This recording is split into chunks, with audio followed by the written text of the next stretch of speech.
And I'm from Singapore, and today I'm making something really different using our humble dosa batter. This is a South Indian as well as a Maharashtrian dish, and it's called Paniyaram or Appe as we all know it.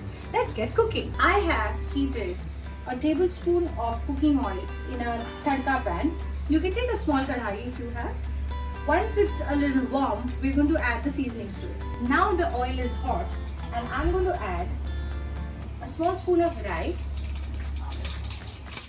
Once it starts spluttering, you add a spoon of urad dal. You add a few leaves of curry leaves.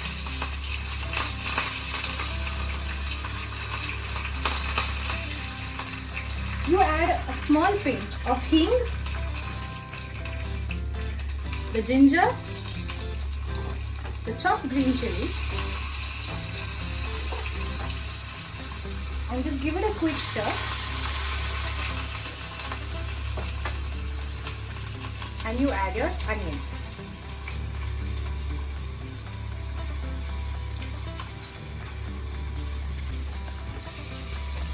Now keep stirring this mixture and make sure the flame is not very high. So once the onion cooks a little bit,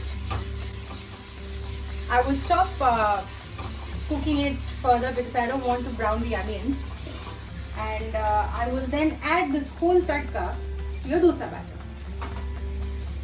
So now the onions are completely cooked and you can see that they're just a little translucent. I'm going to stop cooking them furthermore, and I'm adding this whole tadka to the cup of dosa batter that I've taken here. Now this is store-bought.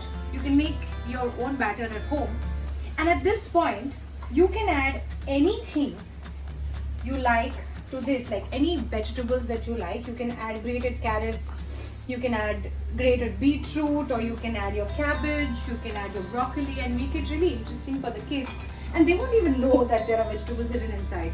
So now I have added the tadka in my dosa batter. I'm going to add a very small pinch of baking soda to this. I'm not using the whole 1/4 teaspoon that I've taken here. And I'm going to add freshly chopped coriander leaves. And I'm going to add a small pinch of salt. So give this a good mix.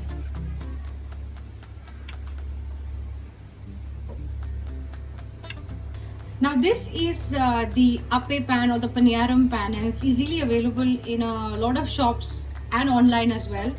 I'm pouring a drop of ghee in each of these Appe holes, and I'm waiting for it to just heat up a little bit.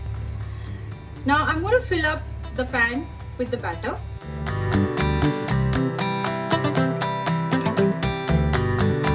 And cover it for exactly 10 to 15 seconds. So now I am going to turn them carefully with the spoon. You can use a knife. Now you have to just tip it and let the batter inside fall on the other side, so that you get a round shape to this whole paniyaram. Because once it's cooked, it just comes off that easily. And tuck it back inside carefully.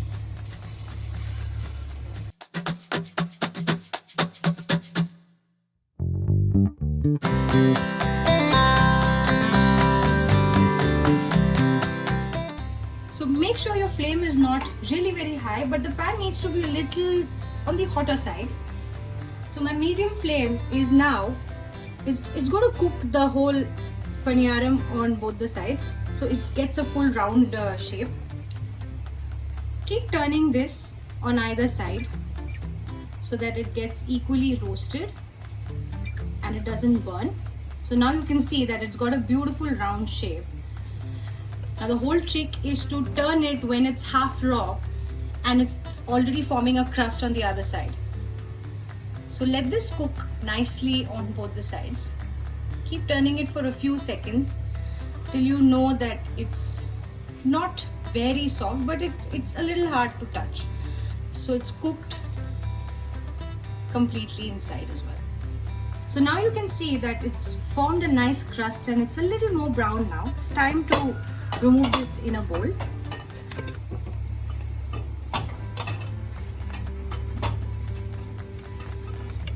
And here you have it. Garma garam paniyarams are absolutely ready to eat. Let me show you how these paniyarams are from the inside and whether they have cooked or no. It's damn hot. Ow.